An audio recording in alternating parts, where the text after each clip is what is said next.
Good afternoon and welcome to Senate Judiciary, our meeting of April 25th, 2023. We're going to start the day by opening the public hearing on House Bill 89 and call the prime sponsor, Representative Muse.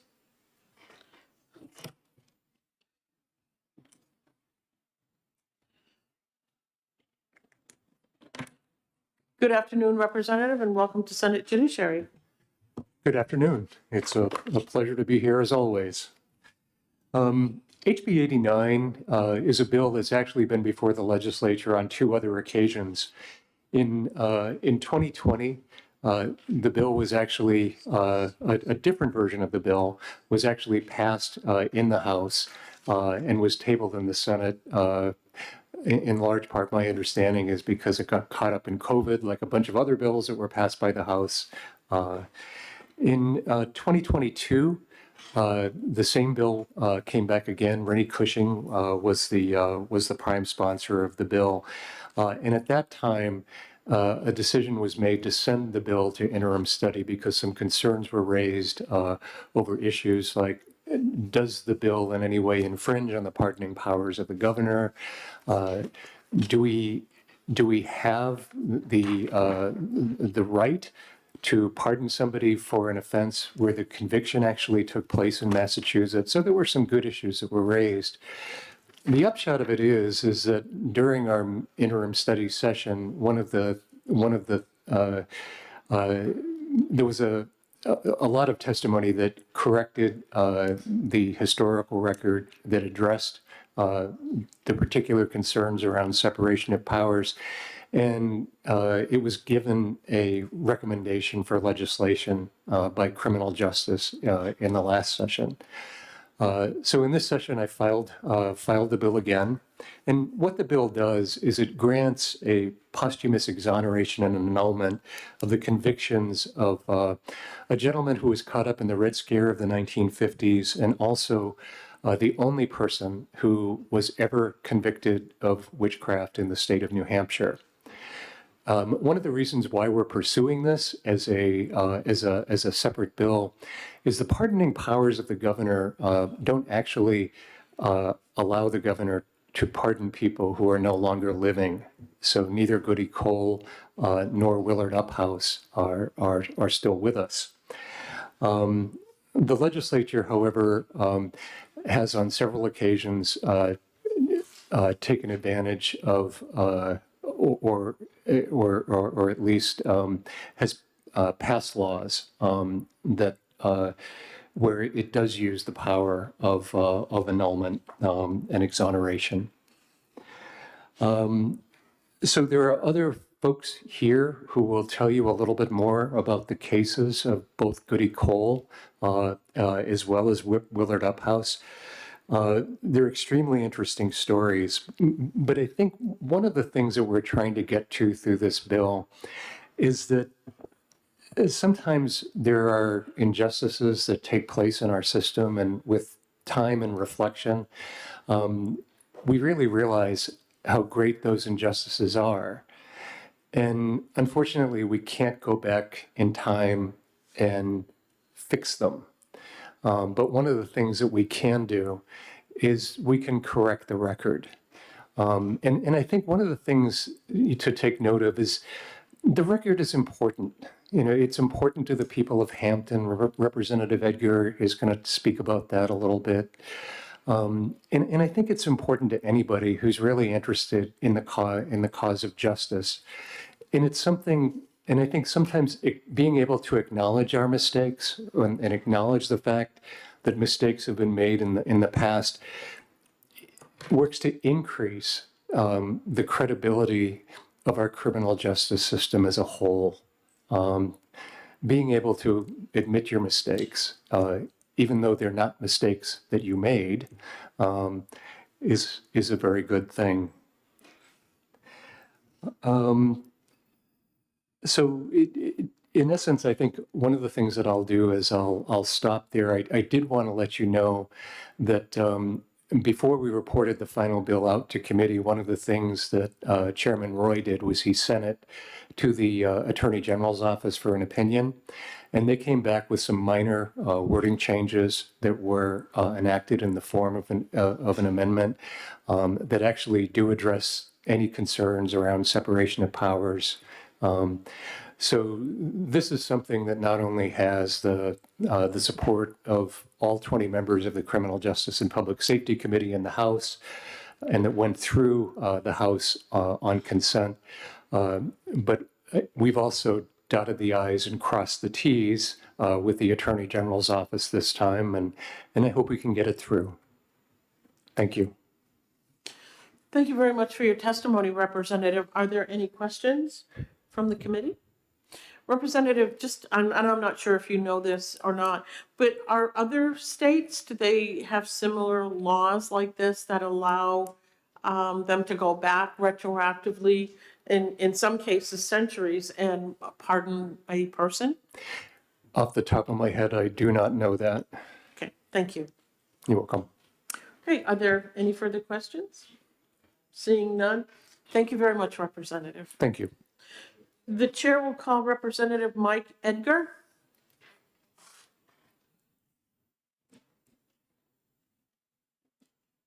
Good afternoon, Representative. Good afternoon, Madam Chairman, and I'd like to thank you and the committee members for just hearing from me today. I'm not gonna say too much. Most of it is basically in the bill, which explains, why. A couple aspects having to do with Goody Cole was the way she was treated so horribly, and eventually died from it. But back in those days, it was so bad. I just had used example of a single woman who was basically treated so poorly, and finally died as a result of it, and really suffered in between. And then it's you go to Hampton itself, and it's part of some of the history that we have, and the fact that there's so many different rumors or folklore about it, as far as even the way when she died, how they had to actually bury her in the middle of the night to prevent things that happened, and the people who had suspected certain things that she was a witch to do things that would, I guess, free her soul or whatever. So I guess the one thing I would say is that Martin Luther once said, "The moral arc of the university is long, but it bends toward justice." Though Willard Umpus and Goody Cole have long since passed away, perhaps the passages of this bill will lend some reflection for those of us alive today about the consequences and harm caused when public policies trample the rights of individual citizens in our communities. So that if there's any questions for me, I'd attempt to take them. Thank you very much, Representative, for your testimony. Are there any questions? Representative, do you know if the state of Massachusetts granted a posthumous exoneration of the women that were accused of witchcraft in 1692? Oh, no, I don't. That's a good question, though. I think they might have. If they did, I wish they'd include Enos, because they were the one that caused her death. And of course, we're part of Massachusetts then. Just one follow-up. Was Goody Cole, was she executed? No, she just died. Okay, thank you. All right, any further questions? Senator Abbas? Thank you, Madam Chair. Thank you for taking my question. The two people that are named in this bill, do you know if any of their next of kin have been consulted with or spoken to about this bill, or is there any next of kin? With Goody Cole, I don't believe there are any. I don't know about the other individual, Willard. I don't know. Maybe one of the other individuals that's, the other individual that's going to speak would know. Thank you. You're all set? Okay. Thank you very much for your testimony this afternoon, Representative. You're welcome. Thanks for hearing me. The chair will call Andy Davis.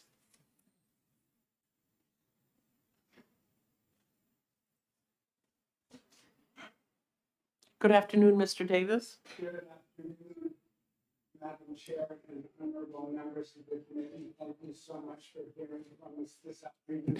Can you hear me all right? Yes. Maybe I'll start by answering the question of Sandra Abbas. Willard Uphouse and Ola Uphouse died without children.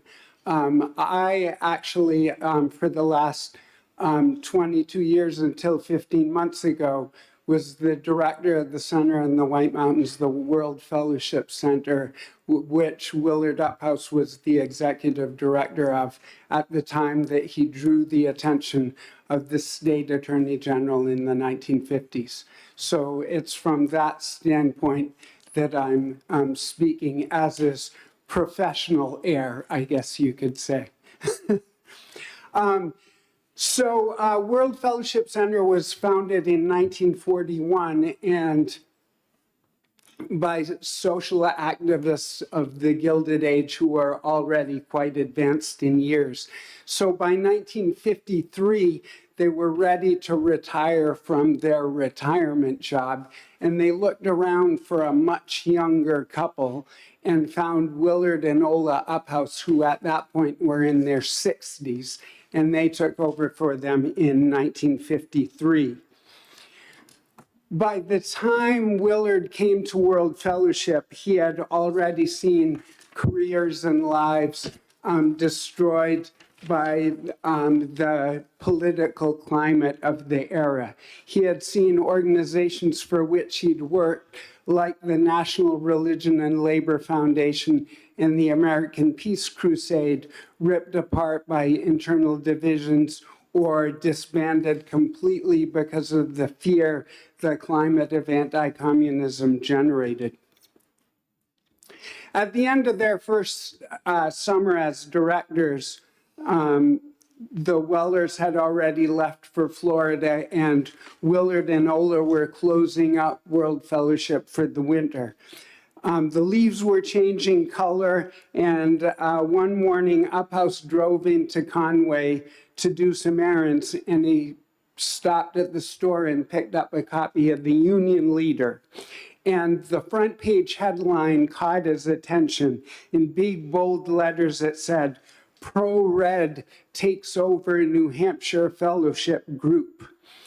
And then he read further to discover the news that he supported the Communist Party allegedly and was harboring members of subversive organizations. In a sidebar story, New Hampshire Attorney General Louis Wyman pledged to investigate Uphouse and World Fellowship.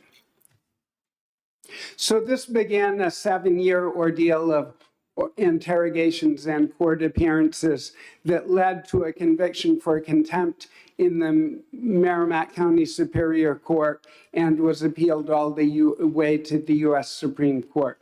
At issue was whether they would cooperate with the state, providing lists of guests and staff to be fine-tooth combed for connections to the Communist Party and other subversive organizations. From the moment Willard and Uphouse received the subpoena, they knew they couldn't submit to this demand. So on November 14th, 1958, the Supreme Court justices ruled 5-4 that the public interest outweighed Uphouse's private rights. And given the power granted Wyman by the legislature, the Attorney General could force Uphouse to produce the guest list or prosecute him. The case of Willard Uphouse became a cause célèbre. That day, as he was led away to begin serving his sentence, 200 supporters were on hand outside the court to sing "America, My Country 'Tis of Thee," and his favorite hymn, "A Mighty Fortress Is My God." Hundreds of college students demonstrated for his release, and the national media weighed in on the justice or injustice of his sentence. When he celebrated his 70th birthday in jail in Boscawen the following November, he received 720 cards. While incarcerated, Uphouse began to write his autobiography. And every Wednesday, people would drive from the World Fellowship Center for visiting hours, and guests and staff would demonstrate for his release while Ola and one other person were allowed in to visit. Louis Wyman eventually questioned 131 people he suspected of subversion under the Subversive Activities Act of 1951.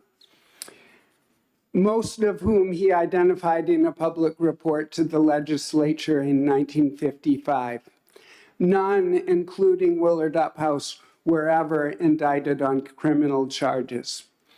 It's a particular satisfaction to me that at the turn of the century, when the Concord Monitor listed their 100 most influential people of the 20th century, Willard Uphouse was on the list. Louis Wyman wasn't. Another person on that list is Judge Hugh Bounds of Laconia, who served on the New Hampshire Superior Court, the U.S. District Court, and the U.S. Court of Appeals for the First Circuit. Earlier in his career, he had been a defense attorney in Willard Uphouse's case. When he died in December 2003 at his memorial service in the federal courthouse in Concord, he was eulogized by his friend Justice David Souter, who, taking stock of his long career, specifically referenced Bounds' spirited defense of Willard Uphouse. Souter said that what stood out was Bounds' argument that the state had not a scrap of evidence to so much as suggest that Uphouse engaged in subversion. Bounds, Souter said, was, quote, facing realities that the powers that be did not want to face and did not want others to face.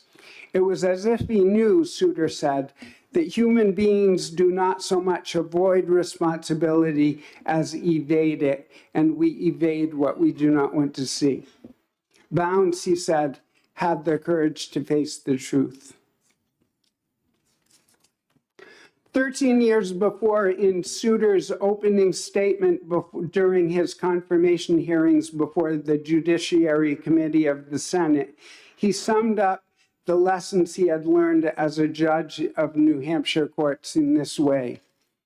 The first lesson, simple as it is that whatever court we are in, whatever we are doing, whether we are in a trial court or an appellate court, at the end of our task, some human being is going to be affected. Some human life is going to be changed in some way by what we do. And so we had better use every power of our minds and our hearts and our beings to get those rulings right.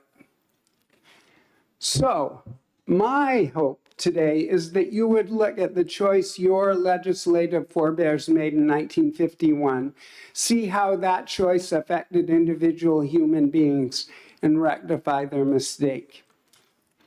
In a day characterized by the politics of division, this is a moment to unite with people of conscience across boundaries of space and time.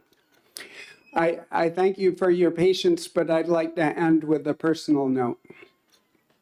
Rennie Cushing was a dear friend of mine. When my daughter was born, Rennie gave her a copy of Willard Uphouse's autobiography. She wasn't quite ready to read it yet, but 23 years later, it's a treasured belonging of hers. One of the things I loved and admired about Rennie was his ability to see the connectedness of things and people and values across space and time. Like this case of seeing the connection between Goody Cole and Willard Uphouse, who lived out their values 300 years apart and were affected by the state in different ways. So the last time I saw Rennie, 3 weeks before he died, he was lying in a hospital bed in the bay window of his house on Winnicott Road in Hampton. And he apologized to me that day for not being able to see this bill through. I said, I think you've got other things to worry about, Rennie, we'll take it from here.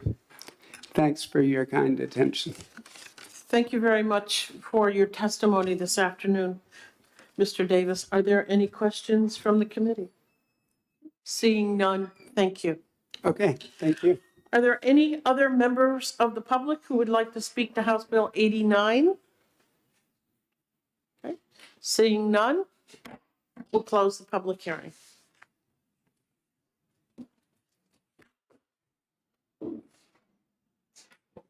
Thank you, Matthew.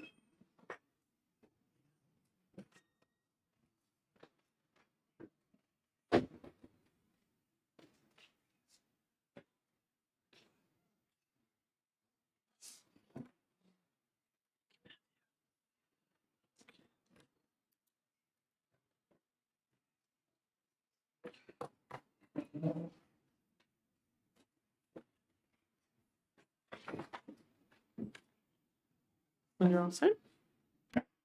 We're going to go ahead and open the public hearing on House Bill 156 and recognize the prime sponsor, Representative Muse.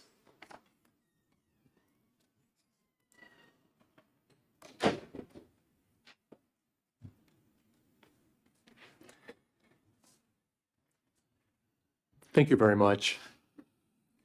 HB 156 expands the definition of police misconduct that was first enacted back in 2022 after the murder of George Floyd and while the LEAC Commission was in the process of formulating its recommendations.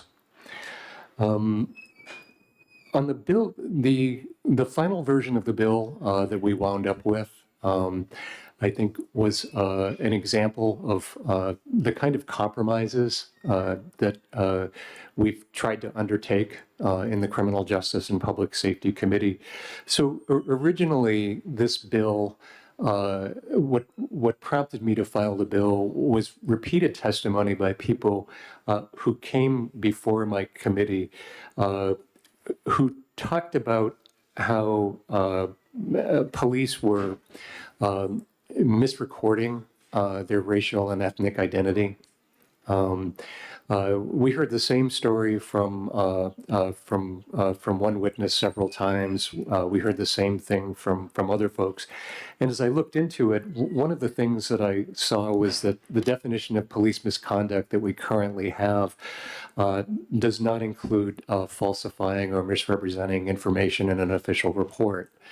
And the one thing that everybody seemed to agree to in testimony was that that is a form of police misconduct. I think the questions, some of the questions that we got into during the committee hearing were around the original language, which instead of requiring that conduct to be intentional, the original language was demonstrable. And I think folks had an issue with that. And so what we did in the spirit of compromise was we amended it to make it intentional. That actually brings us into line with our policy under current state law when it comes to falsifying official reports. RSA 641-3 makes that a misdemeanor. So this is something that actually is already an offense under New Hampshire law. So the question might be, well, why do we need a separate bill that would add this to the definition of police misconduct? So the reason for adding this to the definition of police misconduct, aside from the fact that everybody agrees that it's a form of police misconduct, are the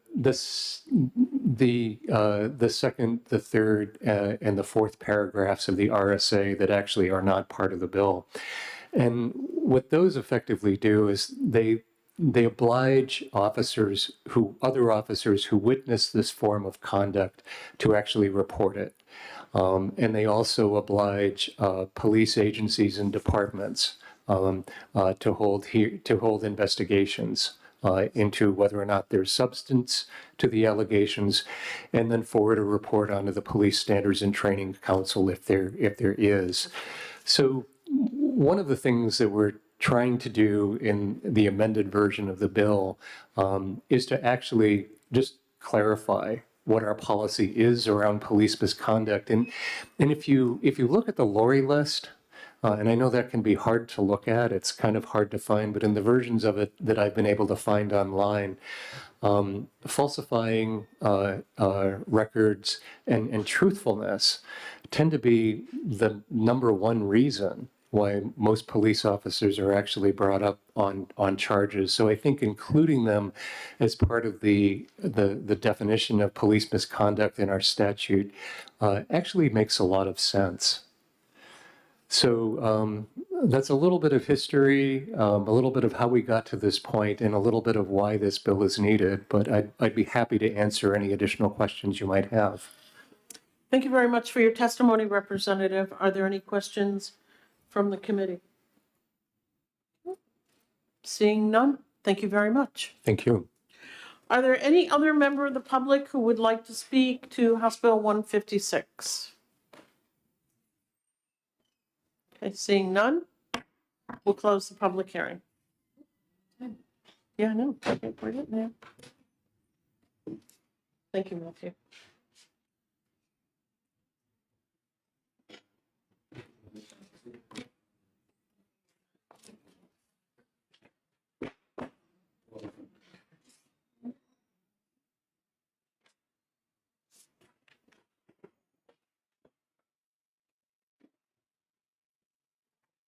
Thank you. Oh, we got a lot of people going.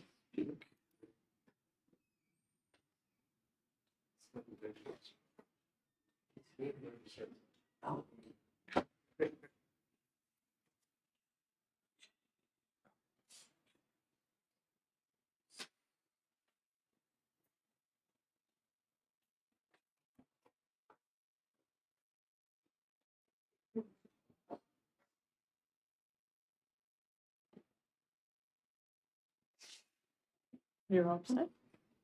We're going to go ahead and open the public hearing on House Bill 491 and recognize for the third time Representative Muse. I hope you notice I try to get everybody here on the same day to make it easier for you, so you're not constantly running back and forth between the House and the Senate. I appreciate that, and it's actually been down this path before, so it's not as hard to keep these things as straight as you might think. They're all very, very different kinds of bills, so I appreciate that. And HB 491 actually defines a dangerous restraint technique known as prone restraint in our statute. A few years ago, probably about 15 years ago, one of the things that that the legislature did was it passed a law in I believe it's RSA 126 that actually puts guardrails on the use of restraint techniques when it comes to children in New Hampshire. And at the time, there was a fair amount of back and forth. And one of the outcomes of that was that even though a lot of the focus of the initial hearings, back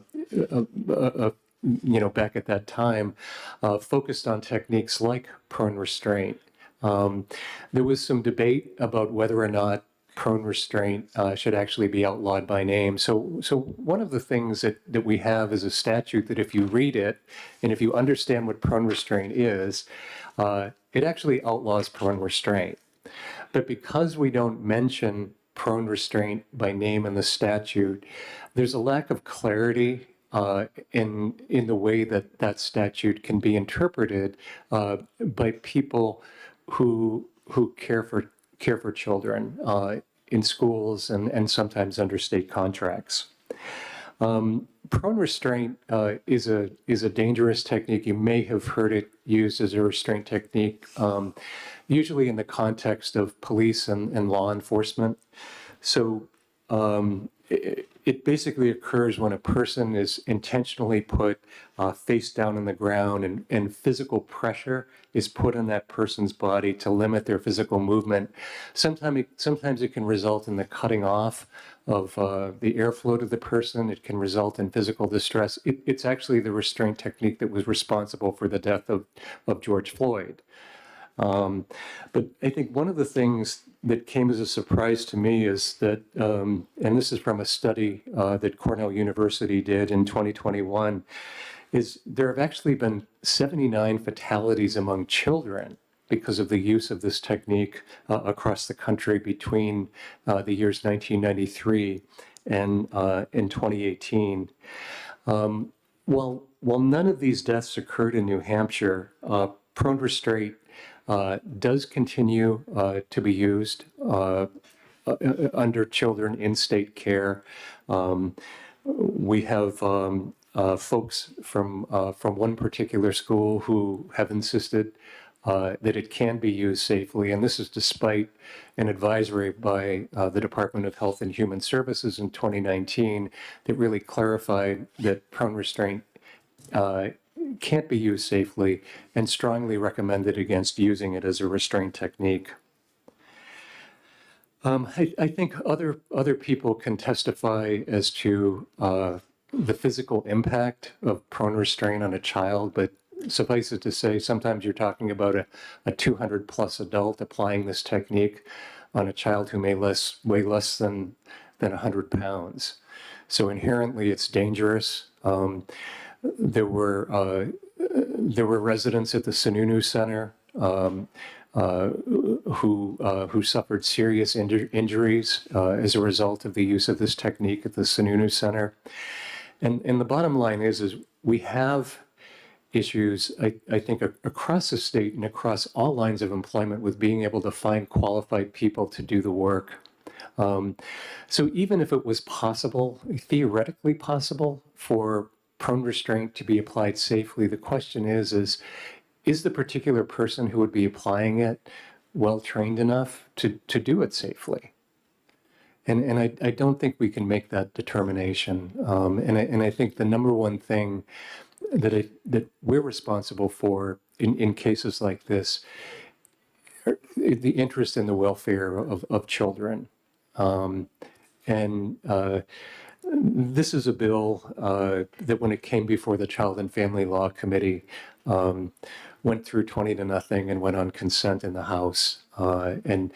As I said, there are other people who are going to be able to talk in more detail about the harm that it does, about the history of the legislation. So I'll let us get to that, but I would be happy to answer any questions you might have about the bill at this point. Thank you very much, Representative. Are there any questions from the committee? Senator Whitley. Thank you, Madam Chair, and thank you for taking my question.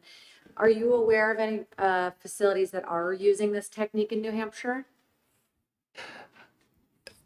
I'm aware that Nashua Children's Home, I've had communication with them around how there are folks there who believe the technique can be used safely. While I don't have any personal knowledge of it being used, I mean, to me, that raises all kinds of red flags. And given the danger of the technique and the fact that I don't think anybody tries to use a technique like this in an unsafe way, but the fact that we've had over 70 deaths across the country since the 1990s, when this technique has been used on children, it tells me that it's not something that should be used. In conversations that I've had with folks in other schools and with other advocates, one of the things that has become pretty clear is that, yes, occasionally there are issues with kids who act out, with kids who are problems, with kids who at times can pose a danger to themselves and to others. But there are other ways of getting these children under control aside from using an inherently dangerous technique. So again, the purpose of the bill is not to outlaw the use of prone restraint on children in New Hampshire. I think you can interpret the existing statute to mean that that's what it does. But what passing this bill will do is it will actually put the words prone restraint in statute. It will define those words. And then the other thing that it does is something that the original statute didn't do, which is to put the person who is applying any form of restraint. It's to actually make them responsible for the physical well-being of the child and for monitoring the physical condition of the child during restraint to make sure that they're not actually endangering the health or the life of the child while restraint is being applied. Are there any further questions? Senator Abbas? Thank you, Madam Chair. Thank you for taking my question. If this were to become law, what would the penalty be for someone who were to use a prone restraint? I believe the statute does not have a penalty. There may be some other folks who may be able to answer that question better than I do. I think the main objective of the law isn't necessarily to punish offenders. It's really to set policy in the state and to basically put guardrails around what is acceptable and what is not acceptable when it comes to restraint in New Hampshire. So I think that's really our intent. You're all set? Okay, thank you very much, Representative. Thank you. For your testimony. Okay. The chair will call Cassandra Sanchez.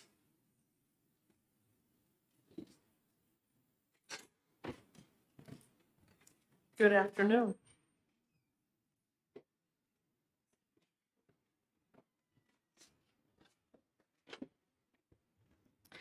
Good afternoon. For the record, Cassandra Sanchez, child advocate for the state of New Hampshire.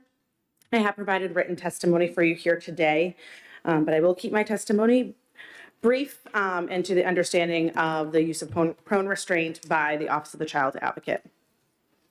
This is something that the office tracks, as we understand, which you heard before me by Representative Muse. We understand the physical implications and harm to the children when prone restraint is utilized, as well as the psychological implications.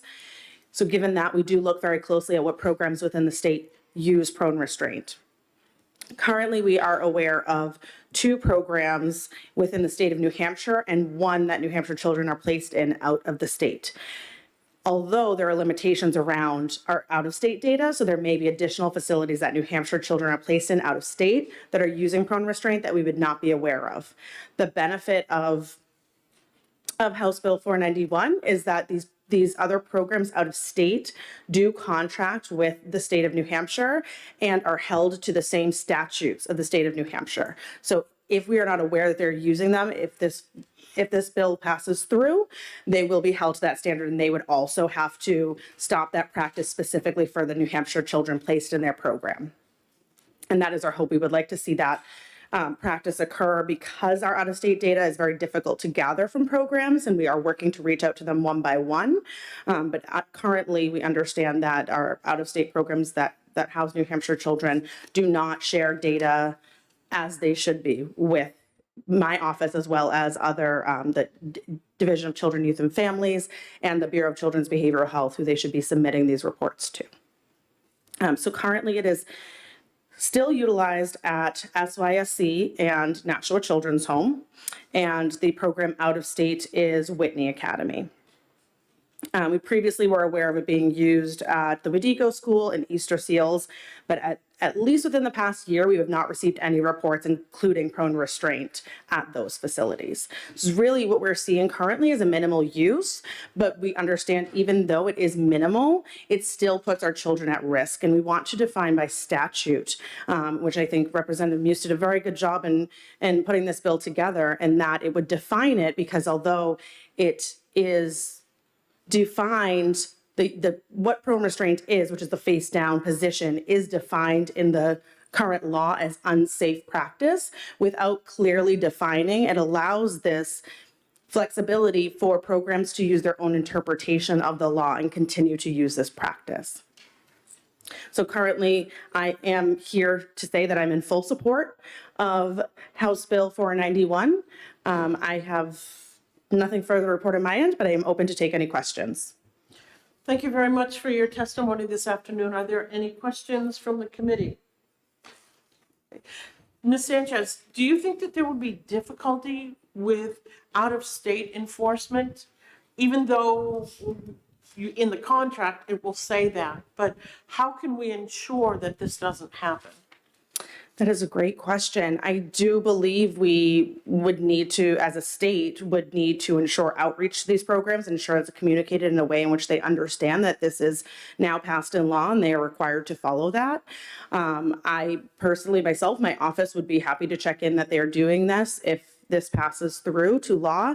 It is also, it will be the responsibility of licensing and the Bureau of Children's Behavioral Health, who maintains those contracts, to follow up with these agencies to ensure that they're meeting contract compliance.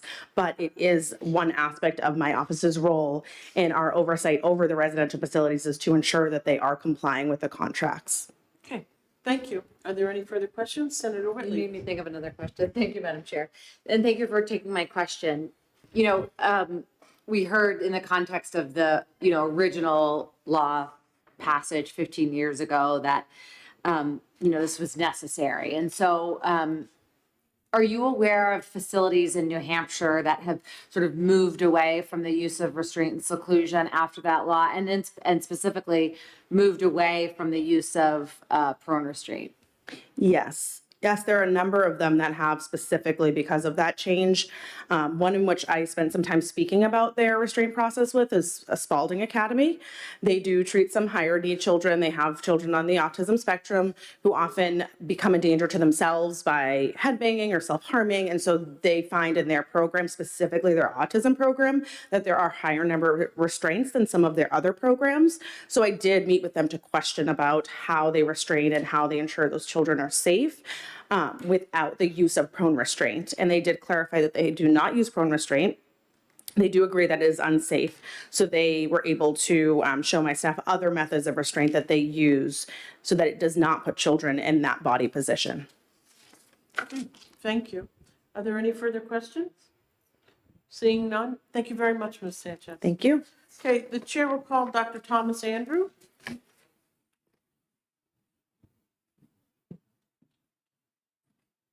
Good afternoon, doctor. Good afternoon, all. Thank you, Madam Chair, members of the committee. My name is Tom Andrew. I'm a forensic pathologist, and I served as your chief medical examiner here in the Granite State from 1997 to 2017.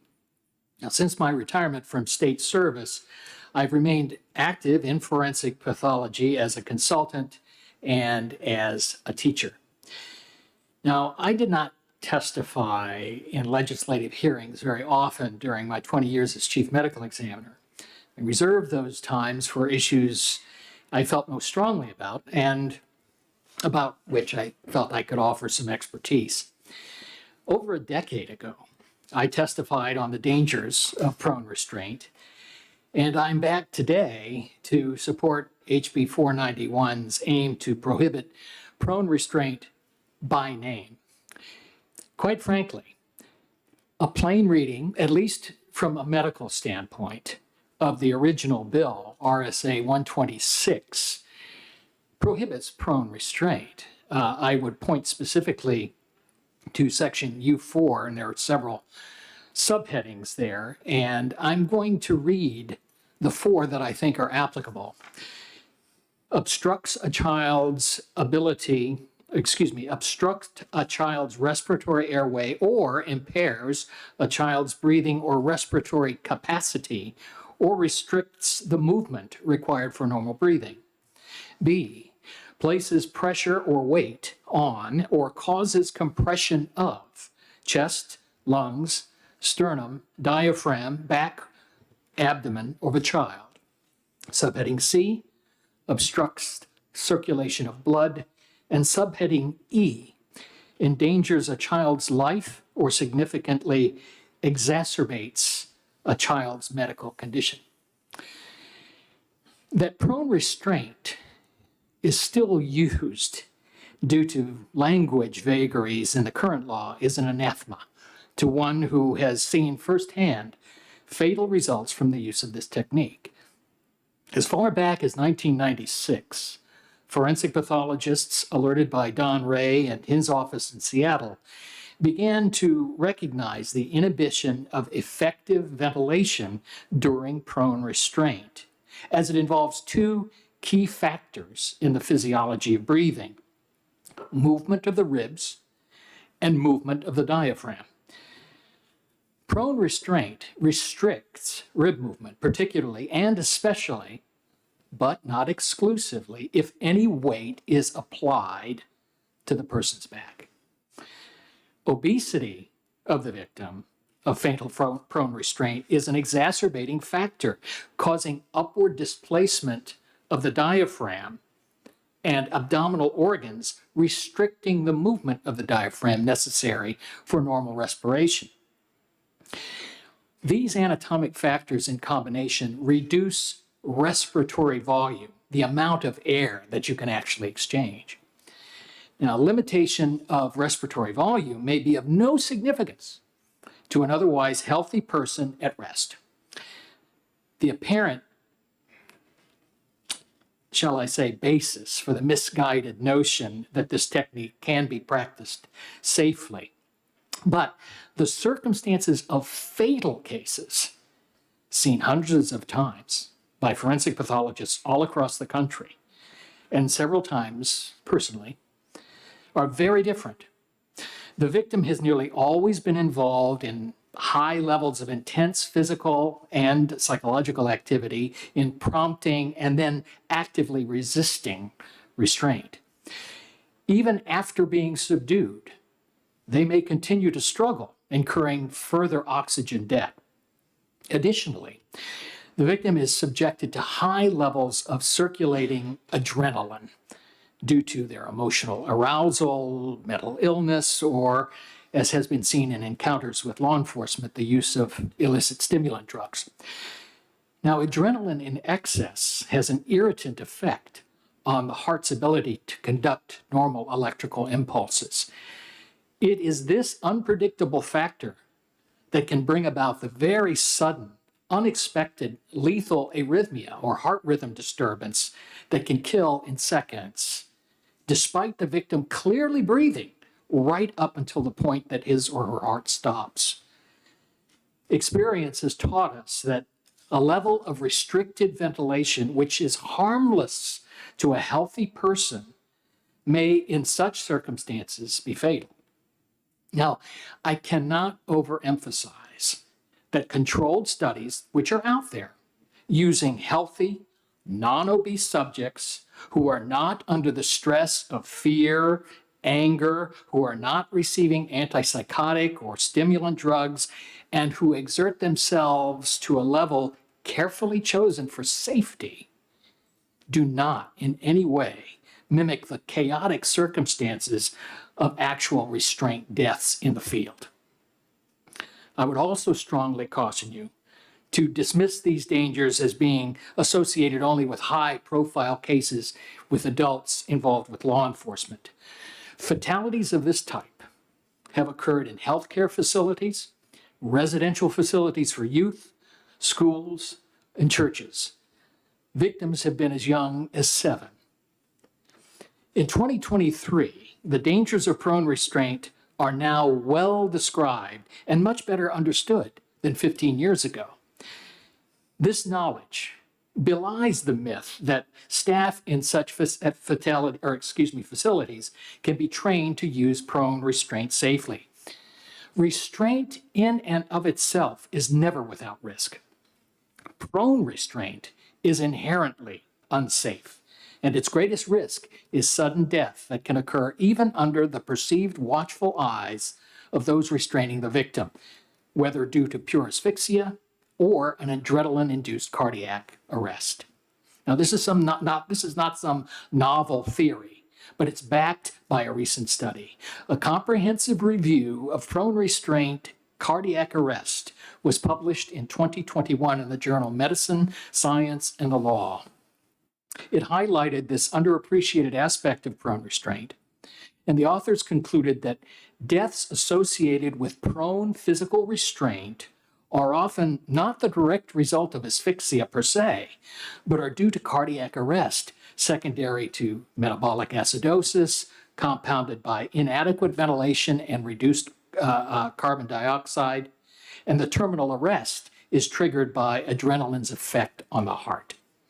a perfect storm, if you will, of bad outcomes initiated by an outdated and dangerous practice. It seems to this physician a needless and unjustifiable liability to continue to permit a dangerous practice simply because it is fatal only some of the time. I urge you to protect first and foremost youth in these facilities, and secondarily, the New Hampshire taxpayer from a dangerous practice that could be fatal at any time. I'm happy to answer whatever questions you may have. Thank you very much for your testimony this afternoon, Doctor. Are there any questions? Okay, we'll go to Senator Whitney. Thank you, Madam Chair, and thank you for coming today to provide this information. I think, your review of the research is really valuable, and your, personal experience with seeing these types of deaths, I think, is invaluable for this committee to hear.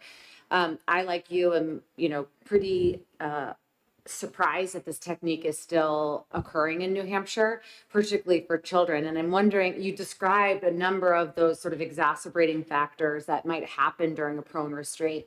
And I'm wondering if you could share, are there any additional conditions or situations around child prone restraint that are, can sort of add to the situation you're describing? Well, first and foremost, there is, not in every case, of course, there are very large 14-year-olds, but the size strength differential, I think, is an important mechanical factor. From a medical standpoint, a child suffering from, say, for example, chronic asthma has already a built-in risk factor before this kind of interaction will occur. Any chronic lung condition, any chronic cardiac condition would be an exacerbating factor or a factor that is exacerbated by this kind of technique. So there are both medical and mechanical factors that could be considered unique to childhood. Follow-up? Thank you. Thank you for taking another question. Thinking about the children who are, in our residential facilities in New Hampshire, they are perhaps, in my opinion, the most vulnerable, right?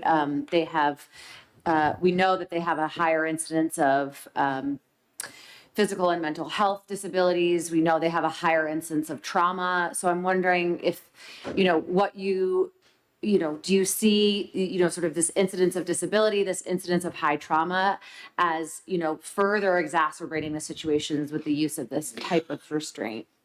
Well, I want to be cautious to stay in my lane, and I am not a child psychiatrist or a child developmental expert. However, I think you do point to a potential problem, particularly for the child who may not fully understand the events that are unfolding right on their body and resist even further increasing the potential for a lethal ventricular arrhythmia due to adrenaline or asphyxia if more pressure is applied. Clearly, the more you resist, the more pressure may be applied.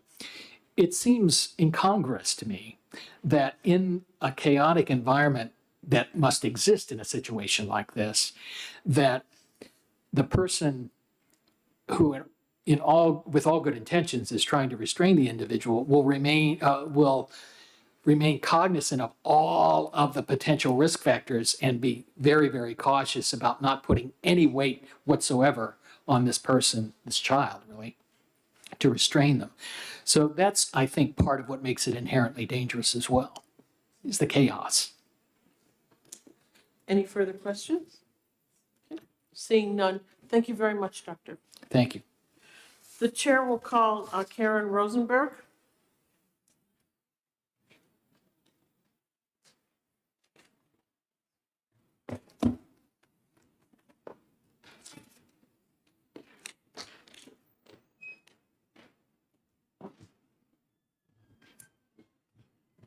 Good afternoon. I'm Karen Rosenberg. I'm the Policy Director at the Disability Rights Center. And what's being handed out is actually a letter from my predecessor, Mike Skibby, who worked to help craft the language for 126U. He was unfortunately not able to be here today, but what he shares in this letter has to do with the history of the development of the language prohibiting the use of dangerous restraint that I thought would be helpful for this committee to review. And as you heard from Dr. Andrew, the language, although it doesn't use the term prone, actually was intended to prohibit prone restraint because it does constrict the breathing. And I'm not a doctor. You just heard from the best. So what I would like to remind you all of is that there is no evidence-based research demonstrating that restraint is a technique that really is a therapeutic approach to address challenging behaviors. Most clinicians would view a situation where any kind of restraint is used as a failure, a treatment failure. And instead of promoting a child's ability to learn self-regulation skills, having the experience of being restrained actually tends to produce the opposite effect. So I'm going to try to skip ahead because you don't need to hear about why our current law does prohibit prone restraint. But most institutions and schools in this state actually understand that prone restraint is dangerous and they don't use it. And what we've understood from our office, we get reports when children are injured in restraints or seclusion incidents. But it's our understanding that many facilities and schools have actually successfully employed other strategies using positive behavior interventions and de-escalation techniques that enables them to avoid restraint altogether. And in fact, I actually reviewed some restraint data every year under the statute. The Departments of Health and Human Services and Department of Education are required to publish data on the use of restraint and seclusion. And what we've seen is that in the schools, the out-of-district private schools that have children who have some of the most challenging behaviors, since the 2017-2018 school year, which is when they've most recently, the first report I could find actually, the private school use of restraint number of incidents has decreased from 3,162 to 893 at the same time when enrollment in private schools has increased significantly. So those private day schools, a lot of those schools who have some of our kids who have challenging behaviors are killing it. They're doing a great job at not even using restraint at all. Similarly, licensed facilities there's reduction in their use of restraint. In the 2014-2015 reporting year, Department of Health and Human Services reported in certified facilities 4,745 incidents of restraint. In the most recent year, they switched reporting timeframes. So they start in July, they go to their state fiscal year. So ending in June 30th of 2022, they reported 1,646 restraints. It's a pretty stark decline. So our facilities are learning how to manage behavior without putting their hands on children. And like I said, the lion's share, what we know is that most facilities and schools are no longer relying on prone restraint, even when a restraint might be justified or necessary because the child is in an emergency situation threatening someone's physical safety. But we are aware of some outliers that continue to use this dangerous technique. Despite its prohibition, within the last year, we received a report of an incident involving a child who was put in a prone restraint and ended up unconscious for a period of time. He's okay now. But that's why this bill is necessary, to make it just abundantly clear that when our law says dangerous restraints are prohibited, that includes prone restraint. Prone is a dangerous restraint, and there is no reason that it needs to be used or that there needs to be any ambiguity at all in our law. So for that reason, the Disability Rights Center, and actually I should have mentioned earlier that I'm here also on behalf of the Juvenile Reform Program, oh my goodness, Policy Group, Juvenile Reform Policy Group, which consists of Waypoint, New Futures, New Hampshire Legal Assistance, the ACLU, and the New Hampshire Children's Law Program all support this bill. And Senator Abbas, I want to just let you know that there are some enforcement mechanisms already embedded in the current law. So in 126U 8 and 9, I don't know if you have that in front of you, the departments of education and health and human services, respectfully, have rules that require them to investigate complaints and craft relief that is necessary to meet the child's needs. So, it might involve, depending what the situation is, it might mean separating the child from a particular person who's done the restraint or crafting relief that will address the harm that the child suffered. I don't know if you have any other questions about that. Thank you. You're welcome. And I'd be happy to answer any other questions the committee might have. Thank you very much for your testimony. I think Senator Whitley has a question. Thank you, Madam Chair, and thank you for taking my question.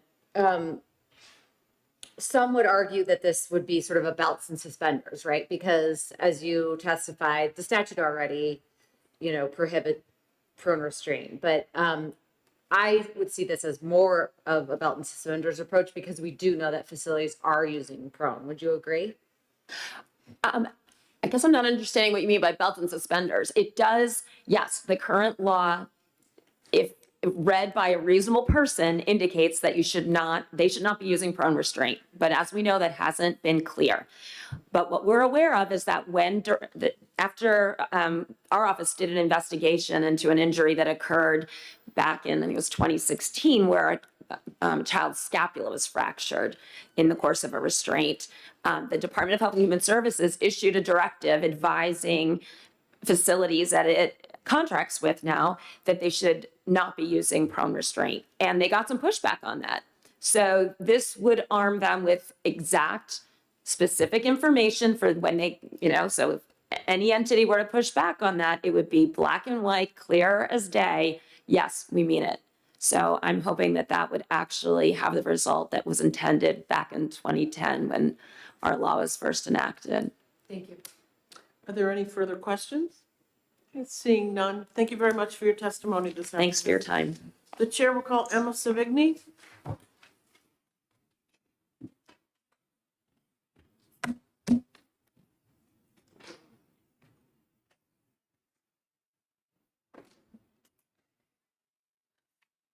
Good afternoon, and thank you for hearing me this afternoon. My name is Emma Savini. I am the Children's Behavioral Health Policy Coordinator at New Futures. New Futures is a nonpartisan, nonprofit organization that advocates, educates, and collaborates for the health and wellness of all Granite Staters. I will be brief because most of my points have already been so eloquently covered by the previous speakers, but I just wanted to underscore that New Futures is here in support of this bill, because prone restraint is an inappropriate, ineffective, and dangerous method for restraining children, especially when there are safer alternatives available to these practitioners. Kind of getting to one of the questions that Senator Whitley asked earlier, utilizing prone restraint can re-traumatize children who are already suffering from traumatic experiences that they've experienced previously. Many of the children who are housed at residential treatment facilities have at least one adverse childhood experience, or ACE. ACEs include poverty, substance abuse, parental mental illness, violence, or physical and sexual abuse. ACEs, as we know, can have very long-lasting consequences, not just for childhood, but into adulthood as well. Utilizing the prone restraint can re-traumatize these adverse childhood experiences, exacerbating the long-term consequences of them. It can also impact the child's ability to have a recovery in mental health. When a child is put into a prone restraint, their needs are not met and are in fact reduced, and therefore the child cannot recover as quickly as another child who would not have been put in the restraint. As you've heard, there's also significant physical concerns utilizing prone restraint. And so it's important that House Bill 469 is put in place to ensure that all facilities dealing with these children who have experienced ACEs are treated safely and effectively. For those reasons, we would strongly urge the committee to vote to pass on House Bill 491. Happy to take any questions.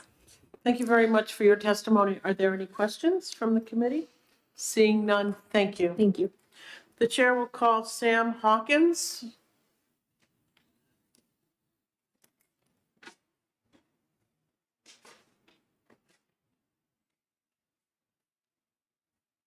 Good afternoon. Good afternoon.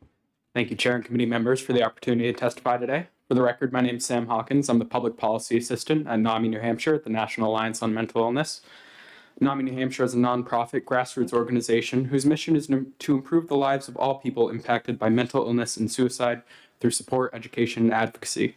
On behalf of NAMI, I'm here today to speak in support of HB 491. You've already heard a lot of the data surrounding prone restraint and its dangers. So I just want to say of particular concern to NAMI is that physical restraint is regularly used with children and adolescents in mental health care. I referenced earlier in my written testimony a study by the Child and Youth Care Forum, which found that many of the deaths occurred with children and adolescents who have mental health issues, including children and adolescents in psychiatric centers, residential treatment facilities, group homes, foster homes, and juvenile correction facilities. And then even beyond the increased risk of fatalities that physical restraints and including prone restraint have, those restraints can be traumatizing for children. As found by the study, quote, even under the best circumstances, these experiences can undermine children's sense of safety and trigger shame, humiliation, rage, and fear. Although staff's intention may be to ensure safety, for many children, restraints create a sense of terror. End quote. The evidence is clear that prone restraints are dangerous and should not be used on children and adolescents. HB 491 makes New Hampshire law crystal clear, and in doing so, supports and protects both the children and those responsible for them. Thank you for your time and urge you to vote OTP. Thank you very much for your testimony. Are there any questions from the committee? Seeing none, thank you very much. Okay, are there any other members of the public who would like to speak to House Bill 491? Okay, seeing none, we'll close the public hearing. Here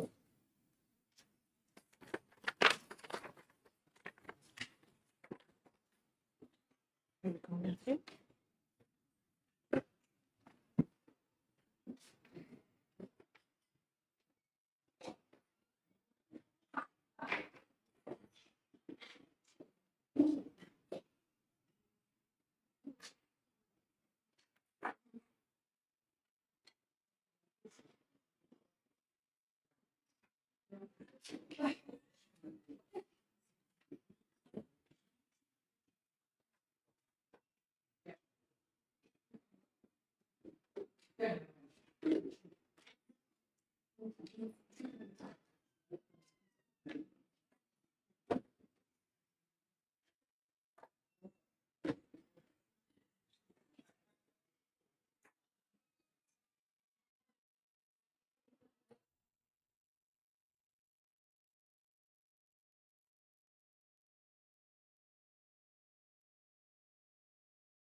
Okay.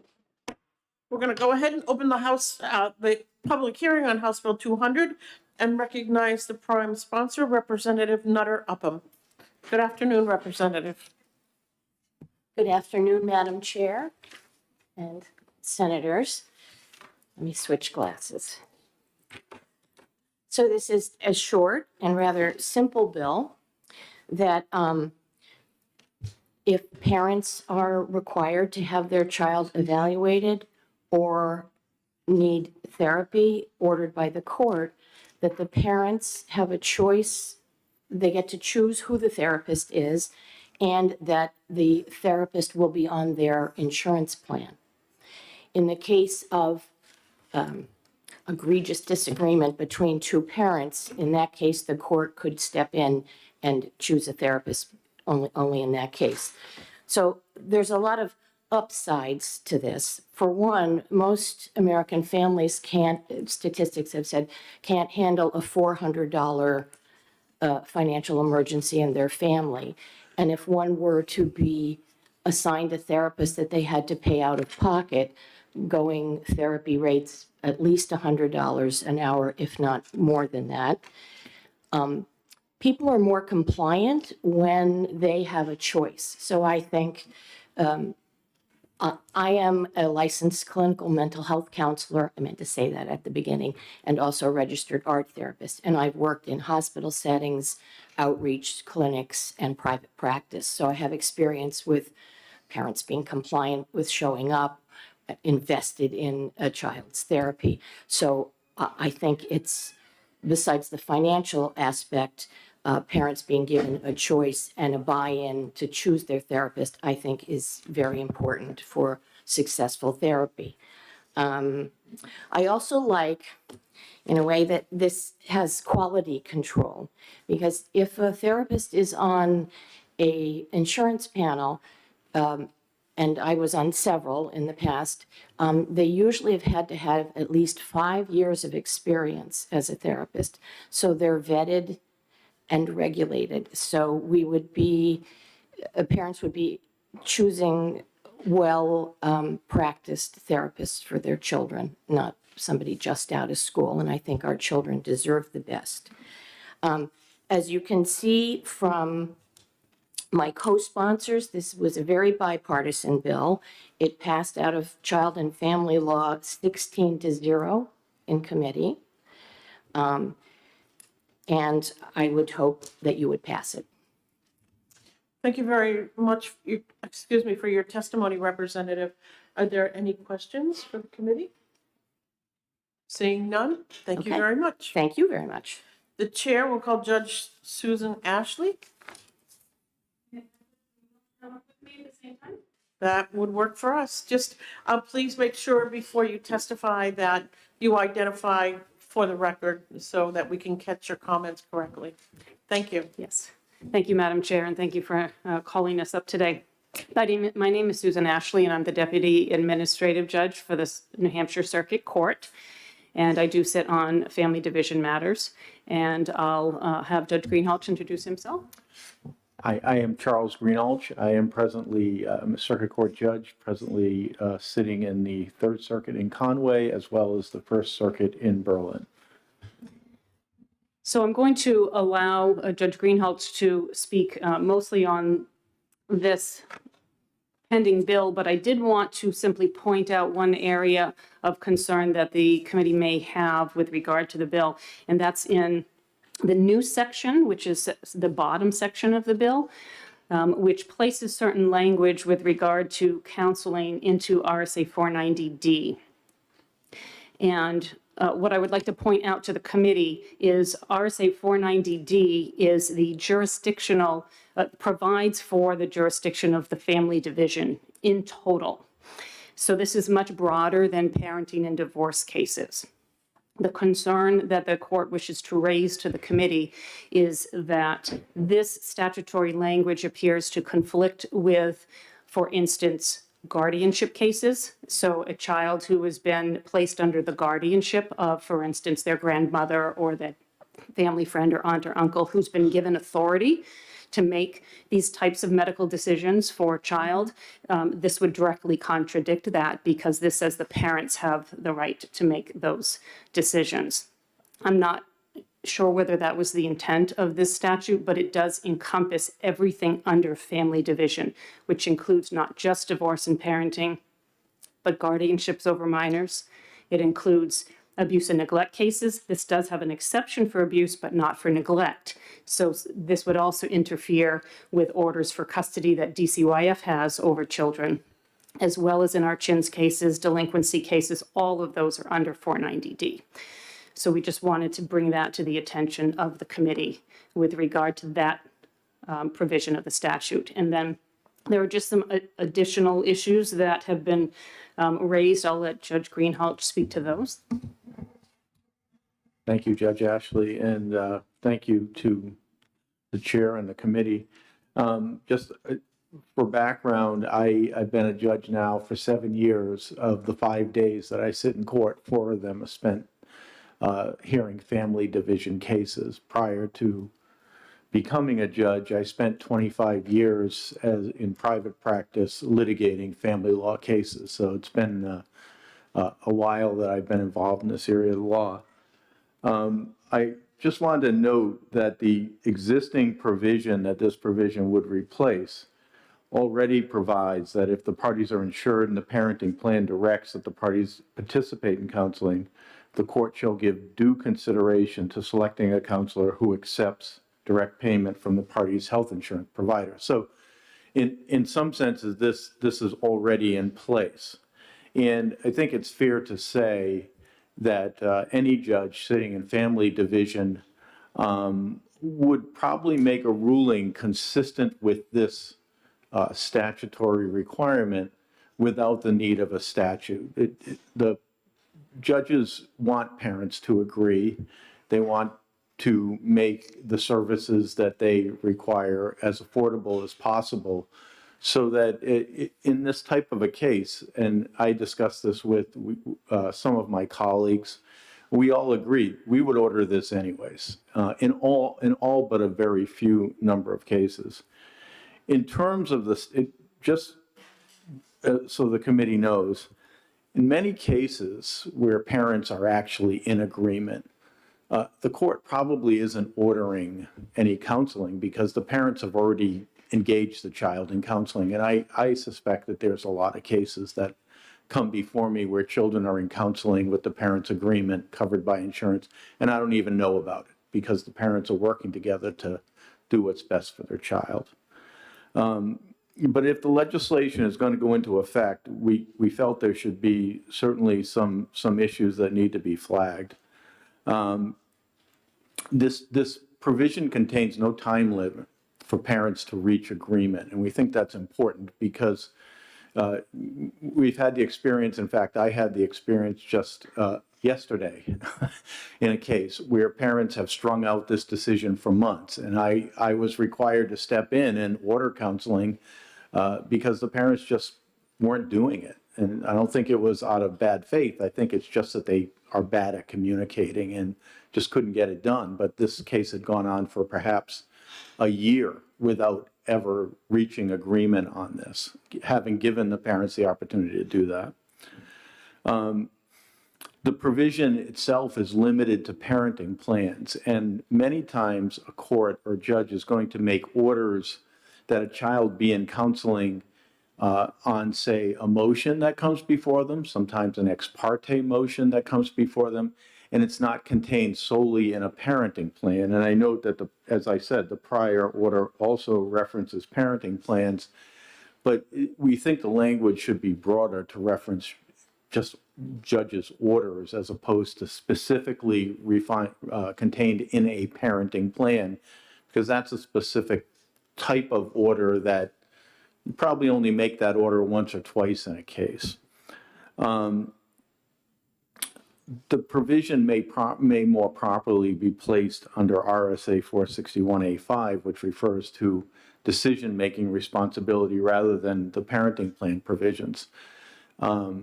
Decision-making responsibility is, set out in statute, and it directs the court to award the parents either joint decision-making, which is usually the default. Almost every set of parents going to get joint decision-making unless there's a good reason not to have both parents working on making decisions. And you see those things occur, for example, when there's abuse, when one parent is simply not engaged in making decisions, or there's some reason that that parent can't make a decision, such as mental illness or substance abuse or just simply absence, and they're not making decisions. If a parent is awarded sole decision-making in a parenting plan, this provision somewhat undermines that in that it requires the parents to try and reach agreement, and then only if they can't can the judge step in. And when a parent is awarded sole decision-making by the court's already adjudicated the fact that the other parent should not be involved in making those decisions. So it really is in some ways conflicting with the concept of sole decision-making. And as I said, sole decision-making is probably the minority of the cases that we see, but when it's ordered, there's a really good reason to order that. Couple of other things. The term counseling isn't defined in the statute anywhere, and it's a pretty broad term. So it just says counseling. So it could refer to pastoral counseling, it could refer to in-school counseling. I have many cases where children are, checking in with the school counselor for assistance. I don't know that it's specifically mental health treatment, but it's what's available to them, and that's what they're using. So I think maybe a definition of counseling would be really helpful for judges so we know what's going on. For example, if a child's getting psychiatric treatment, they're being given some sort of psychiatric drug by a psychiatrist, and there's some counseling component, is this statute encompassing that, or is it not? Because it's impossible for us as judges to say this is counseling versus medical treatment. Another part of the statute, and that was related to the first sentence of the statute. The second sentence, in cases where the parties are unable to agree on a counselor, and in the event no finding of, or in an event of finding of abuse is made. Again, abuse is not defined. If one were to look at RSA 461A5, you would see that abuse is defined as meaning abuse under RSA 173B. And Judge Ashley's just referred to the fact that, for example, a finding of abuse may have been made in a abuse and neglect case. And it's not clear that abuse, and I assume that abuse in this statute is referring to 173B, but there are other types of abuse findings that may exist in a family law case. So I think that should be clarified for the judges. It also requires the court to choose a participating provider in a party's health network. And so then the question arises, how is the judge going to do that? Where's that information going to come from? Obviously, we would require that the litigants provide us with a list of providers that are available, but we're not going to have that list available. So we're going to require them to give us that evidence. And then once it's before us, how do we make that choice? I'm going to get a list of names, perhaps, of providers. I would assume I would ask the parties if they had a preference, who I could choose among. But I'm basically going to get a list of names, and this statute directs me to choose among that list who might be the appropriate provider. I work in the North Country, and I can tell you that the mental health services available to families in the North Country are pretty slim. If a party had a list of providers that contained primarily providers from other parts of the state, aside from the fact that insurance would cover the cost of the provider, then we're putting the burden on the parent to get the child to that counseling session, which could include significant additional expense, taking time out of work, driving the kid maybe to Concord or Manchester or some other location in the state. That's kind of a heavy burden for some parents. And it also, for me anyways, as a judge in the North Country, kind of eliminates the ability to use local community resources that may have a sliding fee scale, such as Coos County Family Health Care. They have counseling services and medical services that provide services to the Berlin area on a sliding fee scale, which may be more affordable and easier access for families, even if they have insurance. And I mean, Coos County still accepts insurance, but to the extent that a provider in a network is unavailable or too far away, I think it would be very limiting for judges not to be able to use some alternative service that's just affordable to the family and accessible to the family where they are.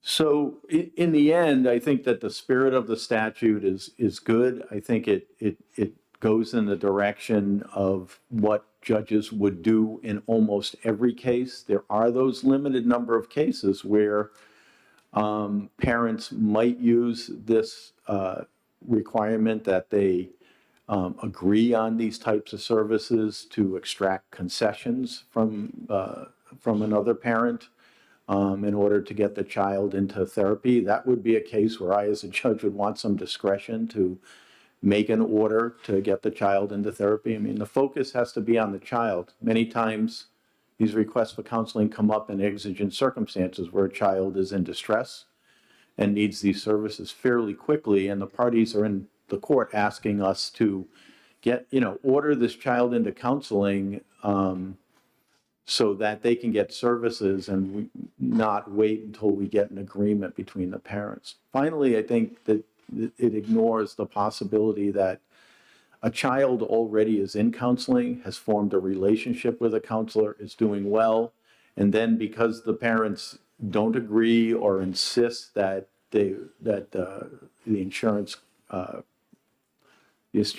associated counselor be used, that the existing good counseling relationship be broken up in favor of a counseling relationship that the child perhaps has, is not going to work well for that child. So I think that in discussing with my colleagues and reviewing the statute, I understand the purpose.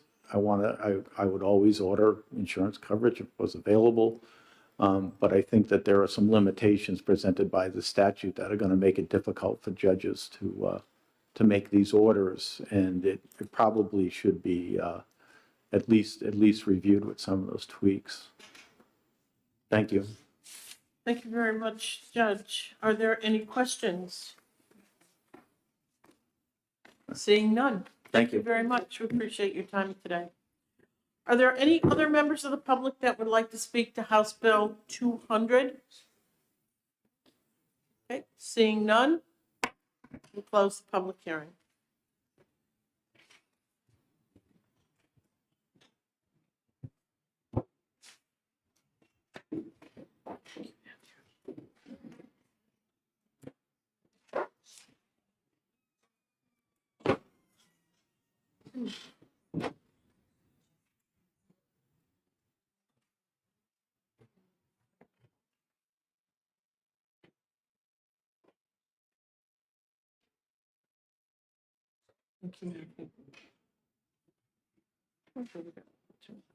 People speaking, okay.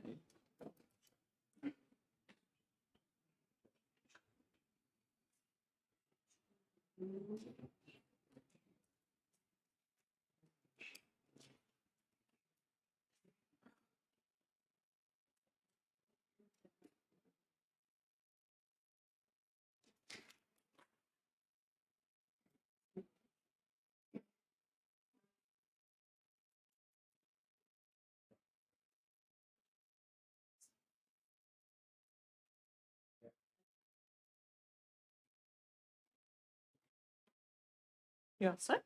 Okay. We're going to go ahead and open the public hearing on House Bill 308 and recognize the prime sponsor, Representative Nutter Upham. Good afternoon, and Madam Chair and Senators, thank you for scheduling my two bills back to back, neck to neck, whatever. So this bill came out of a need. I serve on the Rare Disease Council, and I got appointed this year, but I'd been a visiting person for several years because I have a great interest in it. And they had mentioned they couldn't vote on their minutes because they didn't have a quorum. So the initial idea of this bill was for the Rare Disease Council and the Disabilities Council to be able to meet remotely and to form a quorum so that they could vote on their minutes and other things that they needed to vote on. As the bill passed through the Judiciary Committee, it reached a little broader, which you'll read. So it's important to say what this bill does not allow. And so it does not allow the general court or any of our committees of either house or the governor or the executive council to form quorum remotely. And what this bill does say is that the state boards and committees and councils are able to allow quorum using remote participation if at least 1/3 of their membership is present in person in the location that probably the Zoom meeting is being broadcast from. So I think it's important that we allow this bill or pass this bill, because there's a lot of state boards that people, from all four corners of our state. And we want to have the best representation on all these committees and councils and boards, and not just the people that happen to live near Concord. Anyway, so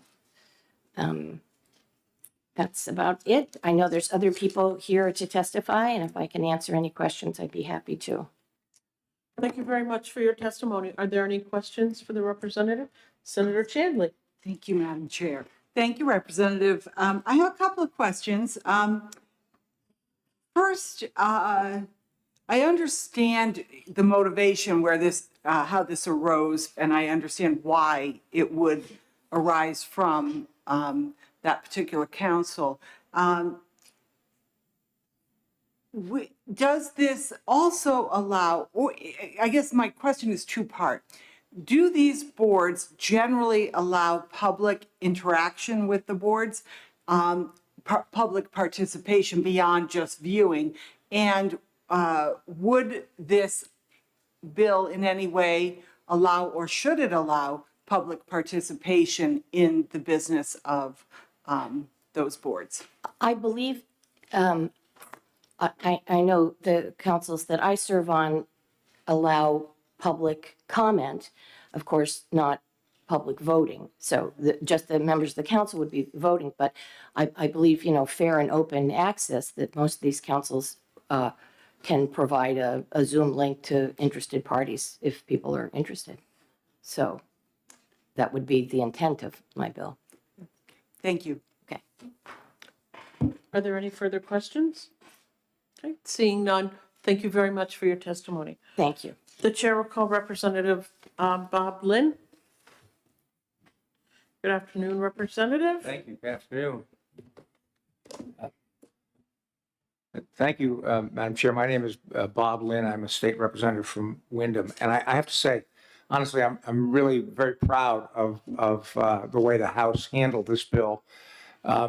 This represents a compromise that was first arrived at in the Judiciary Committee. As you may know, there's some people who think there should be no remote meetings at all under any circumstances. And there are some people who think remote meetings should be, allowed in all circumstances, local boards, state boards, whatever, maybe the legislature. At any rate, I was really happy that the Judiciary Committee was able to come together on a compromise to come up with this bill. It was, as a prior speaker mentioned, it was originally the bill. Her proposal was to just limit it to the Rare Disease Board. But as we sort of talked it through and really said, well, it should really apply. There's no difference between the Rare Disease Board in that sense than any other state board which draws membership from throughout the state.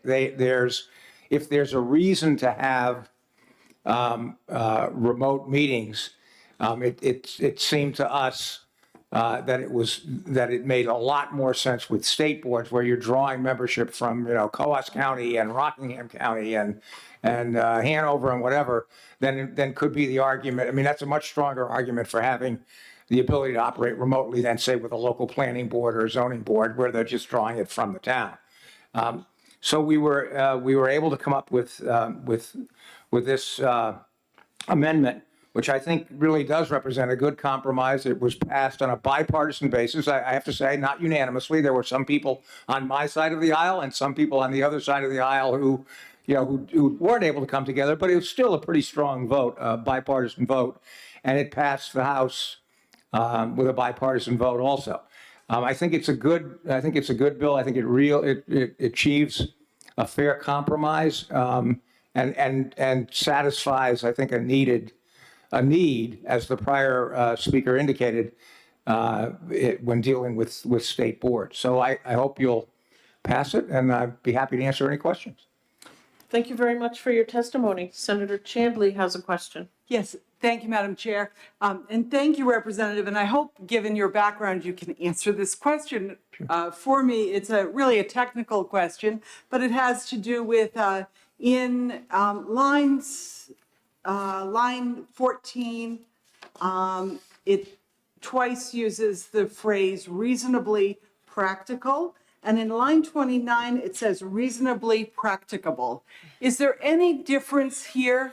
That's a good, you caught me. I mean, that's just, I don't think there is any difference. And if I had screened it more carefully, I probably would not have used the different terms.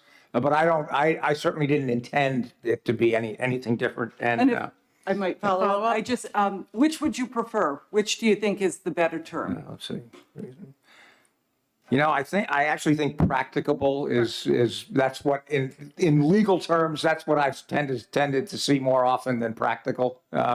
So I guess I was sort of writing not as a lawyer, or at least not sufficiently as a lawyer, but that's a good catch because, sometimes things like that can cause some confusion. So it's a very good catch, and I think you're absolutely right. I guess I would suggest changing it to practicable throughout. Thank you very much. And no intention to catch. No. That's a good catch. This is the kind. I think you may have heard me speak before about one of my favorite colleagues on the court was Justice Conboy. Justice Conboy would catch these kind of things always, and always make our opinions better because she would catch these things. That's a great catch. Hey, are there any further questions? Representative, I know that you chair House Judiciary Committee. Did anyone from the boards come in, and I'm thinking of the boards that are governed by OPLC, come in to testify on this bill? I want to say that there was.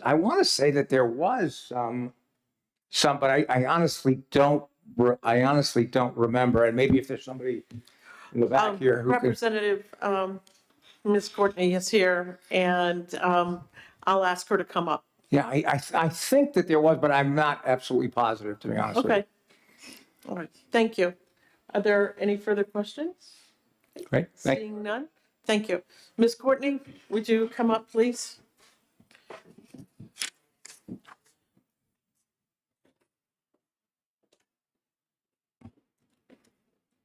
Thank you, Madam Chair, members of the committee. For the record, Lindsay Courtney, Executive Director, OPLC.